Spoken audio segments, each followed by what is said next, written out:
Hi, I'm Jay, and this is my tour of a superior balcony cabin on board Ambassador's first ship, Ambience.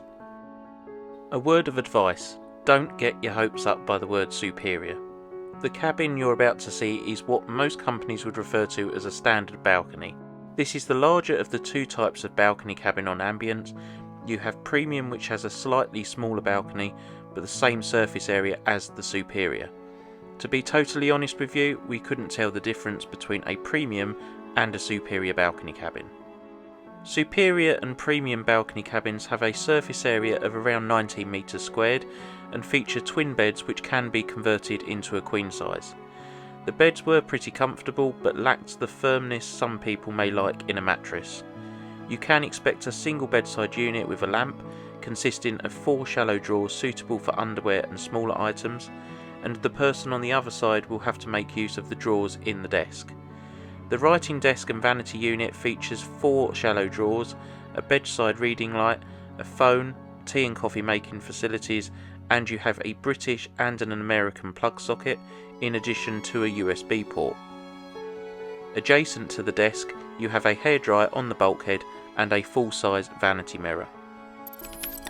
Balcony cabins come with a pretty dated and small LCD TV. I couldn't help but laugh at the description for this on Ambassador's website. A flat screen TV for all your entertainment needs. That, I'm afraid to say, is stretching the truth by Stretch Armstrong proportions.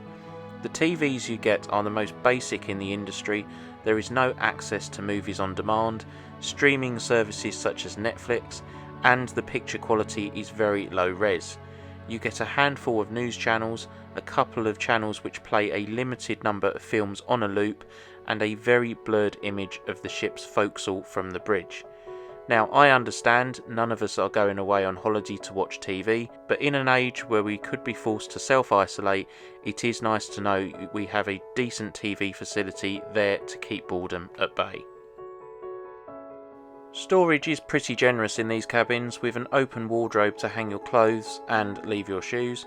You also have the shelf above to store your cases or any other items you require. Next to it you have this full cupboard and drawer unit.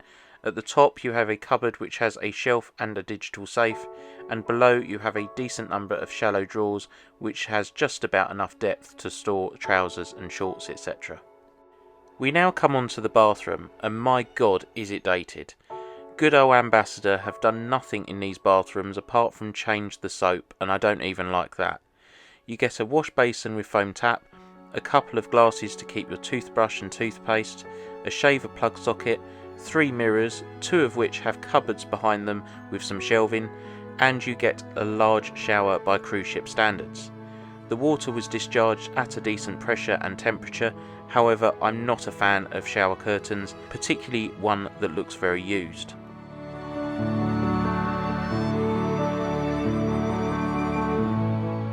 Balcony cabins also come with a small fridge, however no minibar, which seems like a waste of an opportunity to make some extra money.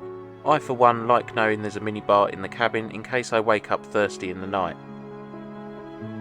Nearly opposite the fridge you also have a full-length mirror fixed to the bulkhead. You also have the thermostat for the AC next to it, but it only seems to pump out hot air. We now come on to the smallest balcony I've ever seen on a ship, and this surprises me because older ships usually feature larger balconies, but not on Ambience. Believe it or not, this is a superior balcony cabin, meaning it measures larger at 3.1 metres squared or 10.5 square feet in old money. The premium balcony cabins measure even smaller at 2.6 metres squared or 8.5 square feet. I can only imagine how tight things are on those balconies.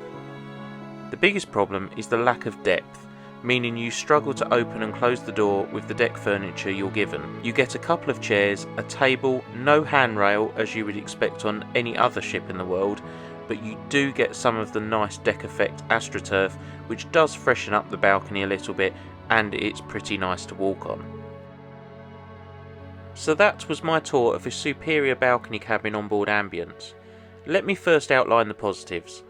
All balcony cabins feature a generous amount of storage, and cabins are well appointed to a degree. Now, the negatives. The cabin is really tired. The carpet is worn and crying out to be replaced, as are the faded pictures on the bulkhead.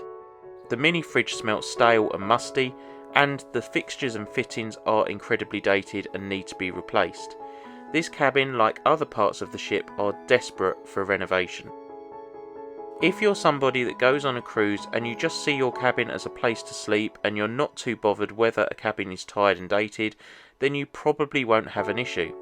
But if you're someone like me that sailed with many different cruise lines and you know what your money can get you, then you'll look at these cabins and feel like you've been overcharged. And you could have got something much nicer and better for your money. The suites on board Ambience are freshly renovated and have a much nicer and more modern theme. I just hope that Ambassador continues that theme throughout the lower grades of cabin on board in the near future. If you found this video helpful, please give it a thumbs up and don't forget to subscribe to our channel for future cruise content. We'll look forward to seeing you in the next video. Goodbye for now.